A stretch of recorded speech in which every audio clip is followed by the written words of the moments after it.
Administration have changed what it means to walk down the street in America. 374 days ago, an American citizen did not need to worry about carrying a passport or worry that they would be pinned to the ground for being unable to prove that their hometown was in fact the only home they have ever known. Agents with just 47 days of training, sweeping through American cities, agents with barely over a month of training, just 47 days. And why 47?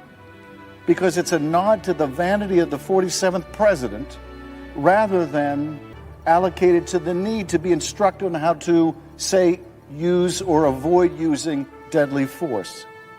Agents with less training than a teenager getting their driver's license are now badgering, beating, and even killing Americans on our streets in the name of the president, while his chosen enforcers smugly walk through American cities, cosplaying their favorite uniforms from the 1930s and 1940s. Yo, what's going on, everyone?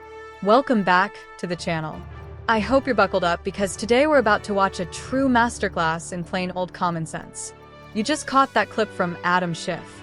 Seriously, let's take a breath for a second. Did he honestly just compare American federal agents, the men and women who risk their lives every single day, to Nazis from the 1930s? This is the kind of madness happening in Washington right now. It's disrespectful. It's completely un-American. And honestly, it's just bizarre. But thankfully, we've got the man, the myth, the legend, Senator John Kennedy. Kennedy clearly had enough of the Schiff circus and decided it was time for a reality check. If you've been feeling like everything in this country has been flipped upside down lately, this is exactly the kind of moment you've been waiting for. Kennedy doesn't lean on polished, prudent talking points like so many Democrats do. He speaks in straightforward English with that sharp Southern logic that slices right through the nonsense. Let's roll the entire exchange, and stick with me afterward because I've got plenty to break down about why the left seems so shaken by what Kennedy is laying out here. Let's jump in. I recognize the senator from Louisiana. We all have to concede, we all should concede that the loss of life in Minneapolis was a tragedy, and I'm sorry it happened.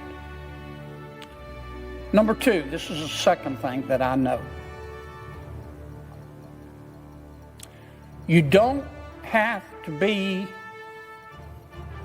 Einstein's cousin. You don't have to be a senior at Caltech to know that illegal immigration is illegal. Duh. It's illegal. And those of us who believe that no one is above the law, we all say we believe that. I believe it. No one, those of us who say that no one is above the law have to concede that people in our country illegally are not above the law either. The law applies to them as well. Our immigration statutes are not second-tier laws. They matter just as much as the other statutes that have been passed by the elected members of Congress. And just like the other laws, the immigration laws have consequences and should have consequences if you violate them. Third and final point. You have the right to protest in America. Let me say that again. You have the right to protest in America. You do not have the right to protest violently.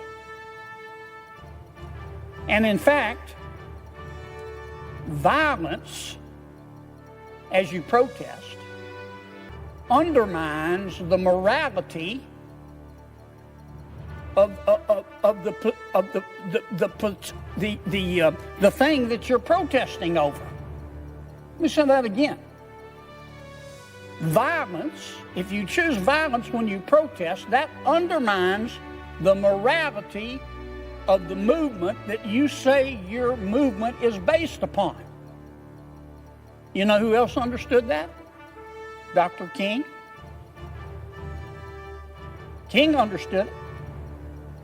Gandhi understood it. Mandela understood it.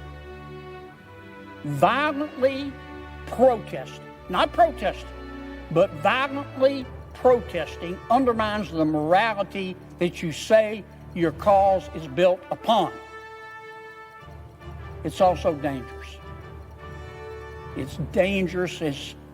It's dangerous and it's stupid. It's 12-piece bucket of stupid. Because when you protest violently, when you interfere with a cop or an ICE officer, it's not going to end well. It's not. Under the best of circumstances, these officers are trying to enforce federal law. And the people with respect to whom they're trying to enforce federal law are, in most cases, I'm not going to say all cases, but in most cases are criminals.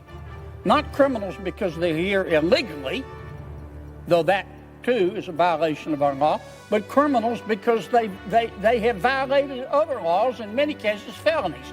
And those ICE officials, those cops are scared. They're scared. They're dealing with someone who could be armed, someone who could be dangerous. So you've got a powder keg. And when protesters choose to protest violently and harass those ICE officials and blow whistles in their ears and block their way and spit in their faces and curse them and curse their children, they're giving off sparks in a powder keg. And it's not going to end well in many cases. I'm sorry we're at this point. But I believe that our future can be better than our present, and certainly than our past. Mic drop. And can we just take a second to appreciate that 12-piece bucket of stupid line? I'm definitely borrowing that the next time I see some wild protest footage on TV. But on a serious note, look at the contrast between these two. You've got Schiff standing there trying to stir up fear, talking about passports and uniforms, framing law enforcement as if it's some kind of threat to democracy. It's straight out of the classic Democrat playbook. When you can't win on the facts, label your opponents fascists and hope no one notices the border situation falling apart. Then there's John Kennedy. He cut right to the core. He said the words the mainstream media doesn't even want repeated out loud. Illegal immigration is illegal. Since when did that become controversial in 2026? It isn't unless you're a Democrat more interested in political leverage than enforcing the law. Kennedy's point is simple. You don't have to be Einstein's relative to understand that a nation without borders stops being a nation. Schiff can sit there with that confident grin, but there's no real rebuttal to that logic. The chaos continues because chaos benefits those who thrive on it. And his comments about the protests that might have been the most powerful part of his whole argument. Everyone agrees Americans have the right to protest. That's fundamental. But when protests turn into spitting on officers, shutting down streets, and behaving outrageously, that's not civil rights activism. That's part of that bucket of stupid. Kennedy is defending the officers in uniform who are simply trying to carry out their duties while extremists try to push cities into disorder. He's drawing a moral line. If your cause depends on intimidation, violence, or harassment to make its point, then the moral ground is gone. End of story. It clearly frustrates Democrats that Kennedy is this effective. They can't stand how he makes them appear out of touch simply by pointing out what most Americans see as obvious. Schiff seems to operate in a world where disagreement equals villainy. Kennedy steps in calmly, armed with a little Louisiana wit, and the whole narrative collapses. Now I want to hear from you. Is Kennedy one of the strongest voices in the Senate right now? And what's your take on Schiff's 1930s comparison? Over the line or fair criticism? Drop your thoughts in the comments. If you're riding with Kennedy, hit that like button. And don't forget to subscribe. If we don't keep pushing these conversations, the mainstream media certainly won't. I'm out. Peace.